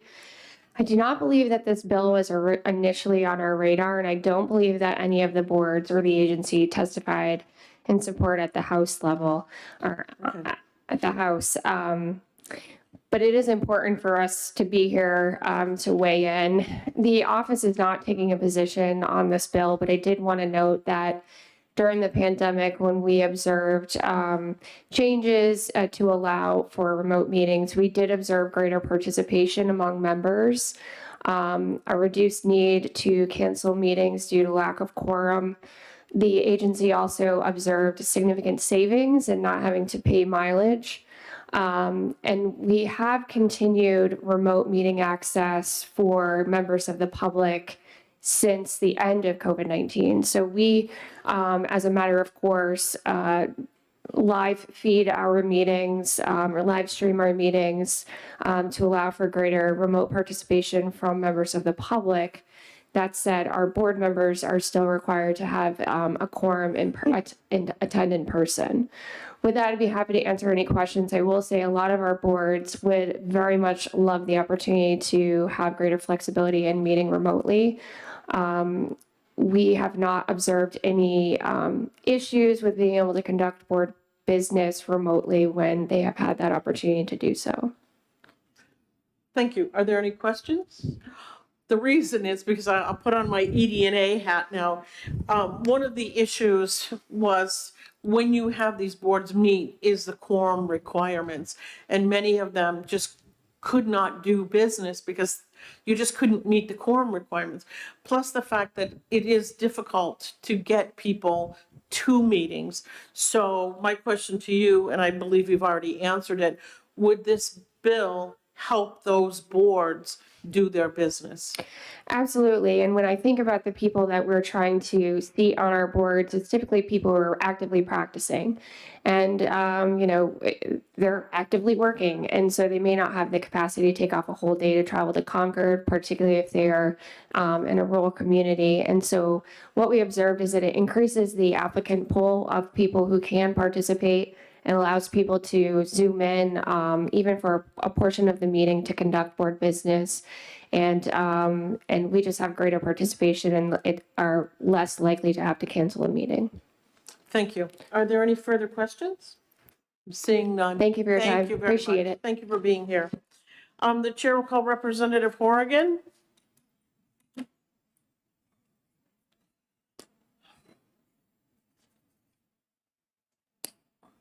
Thank you very much, Madam Chair. So I'm Resident Timothy Horrigan. I'm from Stratford County District 10, which is the town of Durham, and I'm a member of the Judiciary Committee. And I guess first of all, I'd like to, we're talking about like what the vote was in committee. Like most House committees, it's 10 to 10, and there's a lot of 10 to 10 votes on party lines. This one was 15 to 5, so it was actually, I know it's hard to track what happens in the committee hearings in the House because we don't post the meeting notes until long after the meeting. So I definitely appreciate how the Senate posts a verbatim, an almost verbatim transcript right after the meeting. And I guess I should make sure that my remarks make sense, so I won't be reading a bunch of nonsense after the meeting. But it was a 15 to 5 vote with 5 Republicans opposed, and it was a division vote in the full House, but that was probably, there may have been some Democrats who voted against it, but it was about a third of the House voting on it. So the remote meetings is something that was not really done much, except informally before the pandemic. But obviously when the pandemic happened, in order to meet it all under the emergency circumstances, we had to come up with something, and the governor's emergency order was pretty permissive. So, many of these many bodies met, not just state bodies, but county and municipal bodies, which aren't included in this bill, met by Zoom. And it had its good points and its bad points, but I think it was very successful. Participation both by members and the public increased greatly. And of course, it was unpopular with a certain, and although it was unpopular with some people, like, first of all, there is less opportunity for public comment, although it can be built can be and was built into the remote meetings by Zoom or Microsoft Teams or whatever. And two things that come up a lot. One is we need to be able to confront the members. Well, confronting the members is not really the purpose of 91A. 91A, it does guarantee open meetings that the public can observe, but it also provides for a structured dialogue where theoretically everything is communicated, within the public dialogue. So people are coming there to confront the members of the board. That's side conversations, side meetings. So that, ironically, in my opinion, actually kind of runs counter to the purpose of 91A. And also, this mostly applies to this mostly applies to state boards, and there's dozens, perhaps hundreds of them, most of which get very little attention, and they had a hard time even getting everybody to meet before the pandemic, and then afterwards it's become even more difficult. First of all, the COVID hasn't gone away entirely. People's life is still disrupted by it, even though we've kind of pretend otherwise. And then also, in a lot of cases, these organizations have found a different way of doing things, and they'd like to go back to it as much as possible. So I think it probably should be. This is a good compromise. It should be even. I think it should be a little bit more permissive. And also, I happen to belong to something for the Secretary, and this is under the aegis of the Secretary of State, so I'm not actually sure if this law applies in all details to it, because I think we do things a little bit differently, but it's called the Vital Records Privacy Review Board, and we Well, lately we've been meeting on Microsoft Teams, but there's also a Zoom link which is available if somebody is not a member of the committee, knows about the meeting and wants to observe it, which, to the best of my knowledge, isn't used very much. But we've been operating very well with the hybrid meetings. There's always at least one or two members who coming in remotely, and they're just as fully involved as the people who are sitting in the room.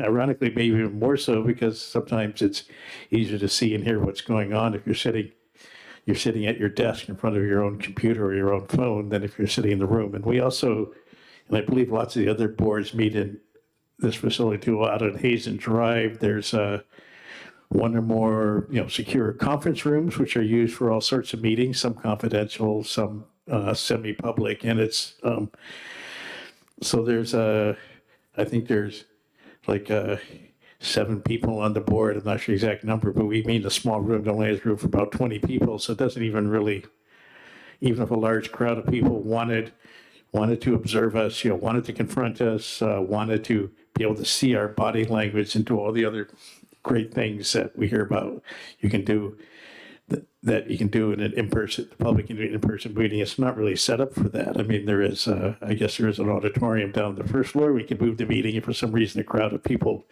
showed up for one of our meetings. And so and I guess one final, hopefully this is my final point.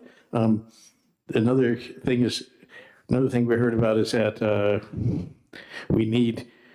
public needs to come in so we can see the members of the committee's body language, which I guess the idea is if we're not paying attention, if we're being insincere, if we're lying. And I've seen some actually in the House, we've had some fairly unpleasant incidents where people have accused members of the House of lying and stuff. I personally had one meeting under the previous chair where I eventually decided the best thing to just walk out because I didn't want to become the issue. I needed, because she didn't like the way I was wearing my mask or something. But so I think it's not really, I don't know if that's really necessary for the members of the public to come in and, pass judgment on the body language, because there's all kinds of reasons why you're sitting, everybody here, their body language is impeccable, but, sometimes people aren't feeling well, they're distracted by something else or whatever. So sometimes they have good reasons for not gazing at us adoringly and nodding at everything we say. So I think, and of course, if you have a Zoom meeting or Microsoft Teams meeting, you can usually see the person in their little square anyway, so you got a pretty good view of them. So I think this bill is a good compromise. I think you should pass it as is. And also, there's a similar bill that I guess came through your committee and passed on, and I would certainly, and I certainly think this is preferable to the other bill that came over from your side that we're looking at now. So I just urge you to pass on, and let's move on, and let's make better use of the technology and allow all these boards to be in functioning. Because remember, the main reason these boards exist is to talk to each other, and 91A sets up a structured, open process for it. So they're not necessarily here just to serve as a little theater for whatever, as a venue, whatever little political theater people want to pull, even though there is a place for political theaters. But the main purpose of any board is to do the business of the boards. The members of boards can talk to each other about the items on the agenda. So I think this is a very, very good bill, so I'm happy with it. So I guess I urge you to pass it with obviously the change of wording that you just uncovered, but I'm not sure if any. Thank you very much Yeah. for your testimony, Representative. We appreciate Yes, thank you. hearing from you. Okay, great, Are there any thanks. questions from the committee? Okay.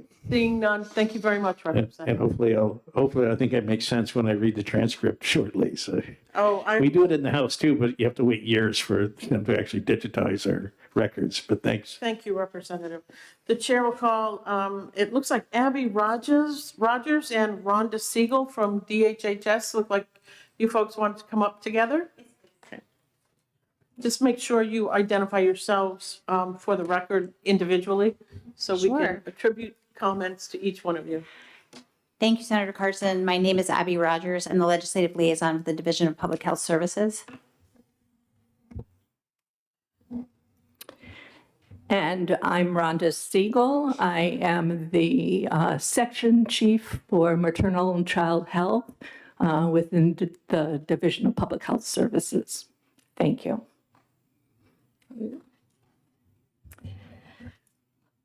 So, dear Chairman Carson and members of the committee, the New Hampshire Department of Health and Human Services, Division of Public Health Services, through this testimony is providing information relative to HB 308, relative to a quorum for meetings open to the public to include remote presence. So the Division of Public Health Services has administrative responsibility for several health-related public advisory committees, including those in my shop, like the Child Fatality Review Committee, the Sudden and Unexpected Infant Death and Sudden Death in the Young Review Committee, the Maternal Mortality Review Committee, and the Newborn Screening Advisory Council, of which I co-chair. In addition, Division of Public Health staff serve as appointed members of other councils and committees, including the Rare Disease Advisory Council, the Therapeutic Cannabis Medical Oversight Committee, and the State Health Improvement and State Health Assessment Council. Each of these committees and councils have required representation in the legislation from individuals with health conditions, the medical community, the judicial community, et cetera. When the state of emergency was declared by the governor in March 2020, legislative committees were authorized to meet virtually and did so successfully for the next year and a half. And as you heard from many of the committees, attendance grew as members unable to routinely travel from long distances or who had clients, patients. I just saw former medical examiner Tom Andrews, so his successors, Dr. Duval and Dr. Weinberg, could now join.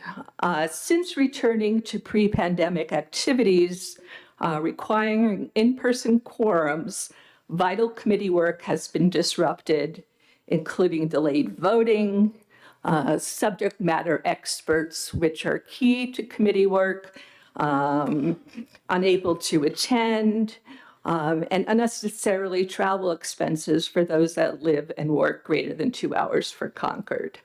Remote access increased robust participation from practicing physicians, higher education faculty.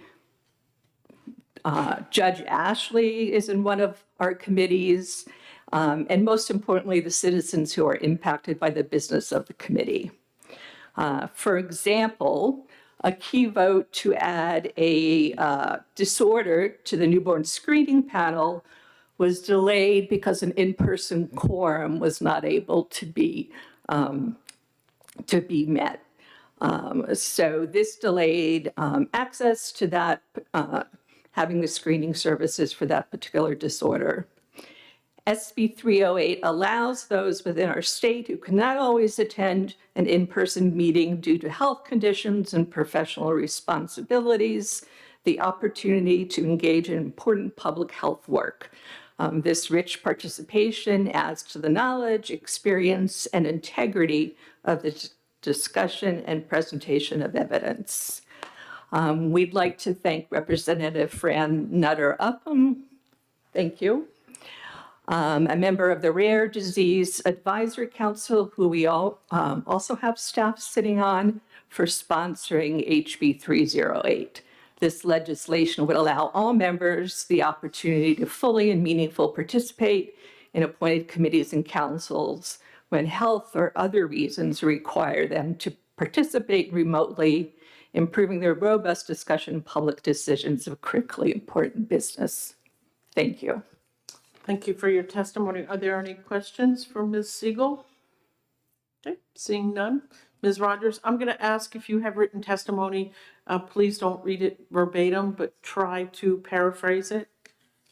And you can definitely hand it in to Mr. Shelzy, our committee secretary, and we will all get a copy of it. Thank you. Thank you.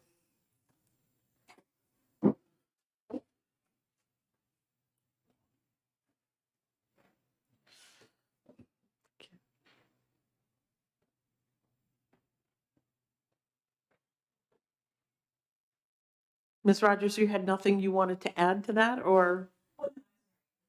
Okay, all right, just wanted to make sure. Okay, the chair is going to call, we have Tracy Williams and Nancy Biederman from the same organization, RDAC. Would you like to come up together? Okay, thank you. Again, please identify yourselves for the record, and please, if you have written testimony, please don't read it verbatim. Just try to paraphrase as best you can, and then please pass it into Mr. Schulze, and he'll make sure that we all get copies of it. Thank you. Could you turn them? There you go. There you go. All right. Thanks, Madam Chairwoman. Thank you, distinguished members of the Judiciary Committee. My name is Tracy Emerton Williams. I am a citizen volunteer member for the Rare Disease Advisory Council. I'm also an IT subject matter contractor for the state of New Hampshire, and I'm here on my own personal business to talk to you about House Bill 308. Hi, Nancy Biederman. I am new to the Rare Disease Advisory Council. I've been nominated to be the parental advisor to the committee, waiting for the governor to approve my nomination. Great. All right, so I'm here actually to bring an excellent example of why the House Bill 308 would be increased participation for those of us who are citizen members of the boards and committees that are referenced by the bill. I am a rare caregiver to my younger brother, who I'm also power of attorney for, and he has a rare disease called phenylketonuria, which requires a lot of time of my own to help care for him and his very complex rare disorder. And I joined the Rare Disease Advisory Council as a citizen to just bring the voice of somebody who's a rare caregiver to the members of the committee, so they would understand practically what it means for somebody like myself. I was born in Portsmouth, raised in Northampton. I went to Winnicott High School, and still live in Northampton. So in order for me to participate in the Rare Disease Advisory Council, I would need to drive to Concord, get to the committee meetings, be there to testify. And by using the remote capability, I'm able to contribute, I think, very positively towards the goals of the committee, bring testimony of what the difficulties are that are faced by rare caregivers like myself, and to advocate for people who have rare diseases like my younger sibling. So I appreciate your time. I hope you see some practicality in why I support this bill. I will continue to participate on the Rare Disease Advisory Council as a citizen. And I know that the other members of that particular board, beyond the other ones mentioned by the bill, would appreciate the ability to participate remotely. Hi, I'm from a family of rare diseases that we've recently been finding out in the last 10, 15 years. My mom has 2 rare diseases. I have 1. My daughter has 2. Not a competition. I hope I don't get the second one. And as a parent that has to be also a caregiver of a child with rare disease, you never know what that rare disease is going to do. My daughter has hypermobility Ehlers-Danlos syndrome. I also have that. She also has cold urticaria. My mother has, of course, hypermobility Ehlers-Danlos syndrome, and then she also has multiple endocrine neoplasia type 1, which we now think is type 4 because they just discovered that one. So the medical society, it's crazy trying to figure out exactly what you have. But when you have a rare disease, you don't know how to treat it. You don't have doctors that are knowledgeable about it. And in fact, we had a meeting about 2 weeks ago, and I planned to be one of the in-person people so we could have a quorum, but unfortunately, my daughter's disease decided to yell and scream at us, and we ended up at the Elliott ER with a massive migraine attack. Thankfully, they had a good recipe, and they were able to help her pain. And during that time, we were also able to educate and inform all of the medical people about both of her conditions. Cold urticaria is very dangerous in a medical system because most emergency rooms and hospitals have everything kept cold. And when you introduce cold liquids into her body, you then produce hives and other reactions. And so we have to alert them and let them know. And so we were very fortunate that everyone was open to being educated about this. And that is part of the Rare Disease Advisory Council, is to be able to educate and inform people. So that was a Sunday night. Our meeting was Monday at noontime, and I didn't feel safe leaving my child at that time. And so I was able to participate still in the council remotely.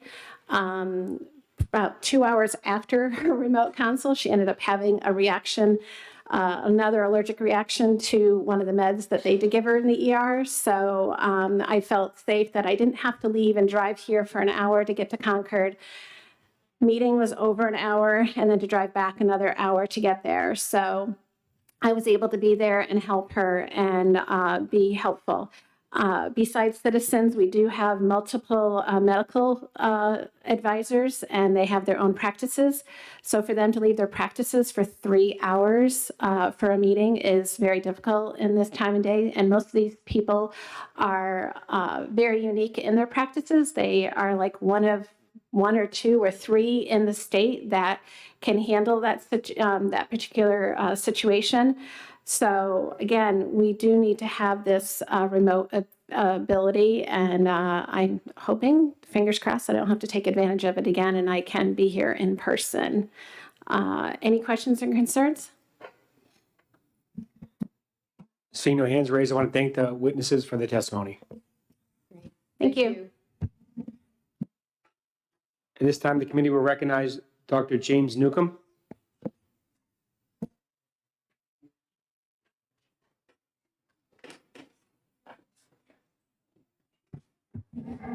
Hello, thank you. Yes, my name is Dr. James Newcomb. I'm a resident of Henniker, New Hampshire. I'm also an elected member of the John Stark School District Board and vice chair for the SAU 24 School Board. And so I'm here speaking not only on my behalf, but also on the behalf of those boards. I registered here opposition to this bill. We fully support remote access to meetings, but the amendments that were put forth in this bill, so the language that currently stands means that only state boards would have access to this.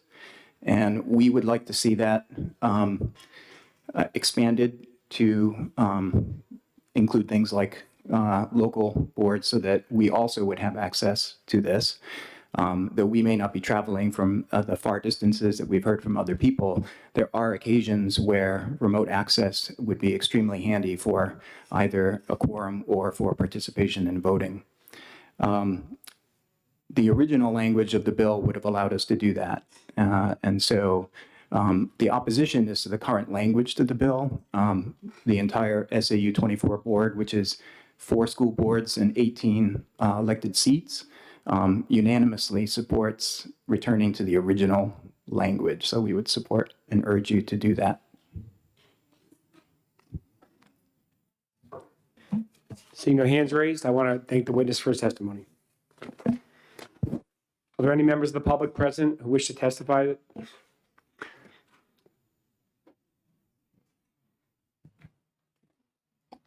I thought I signed in. I'm Karen Rosenberg. I'm the policy director at the Disability Rights Center. And Disability Rights Center supports this bill as amended by the House. it really is, from a disability rights perspective, if this bill passes, it would really enable people with disabilities to participate in committees, not just involving disability-specific issues, but also all issues of community living in New Hampshire. So I just want to give you some examples of two different kinds of committees. I mean, there are committees like I sit on, what we call the SAC, the State Advisory Committee for the Education of Children and Youth with Disabilities. This is a committee that's required by federal and state law. 51% of our members must either have disabilities or care for children who have educational disabilities. And during the pandemic, we learned that we were able to meet and get our business done. After the emergency order ended, for an entire year, we were unable to meet a quorum or get any of our work done. It's still a problem. Even this year, we're still we're struggling to get a quorum. There are other committees in similar situations that are established for people with disabilities. The Quality Council for People with Disabilities established under 171A33, another committee which requires over half of its membership to either experience a disability and benefit from our service system for people with developmental disabilities, or be a parent who has a adult child or child who is benefiting from our developmental services system. Again, like enabling people who are experiencing issues of disability to weigh in on issues involving their disability is important. You already heard from the Rare Disease Council. There's also the Council on Developmental Disabilities and Children and Youth with Chronic Conditions Council. So all of these councils and advisory boards are set up to enable people with disabilities to participate, to help inform policy around disability rights issues. But beyond that, it's important for committees to include people with disabilities regardless of whether their central focus is disability.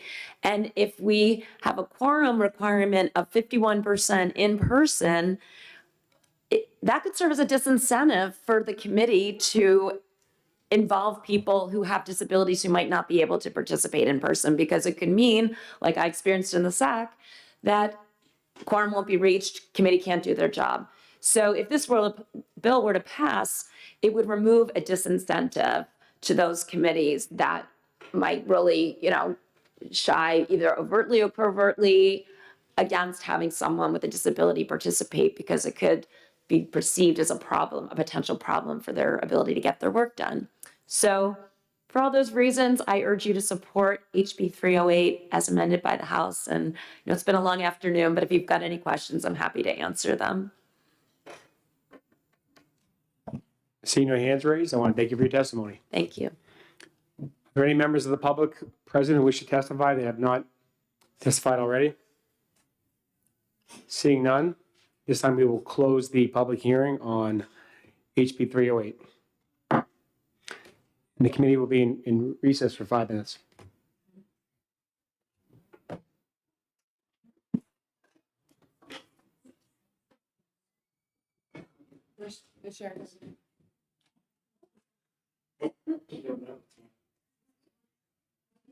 Yeah. We adjourn. We can't be open. I'm just.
Okay.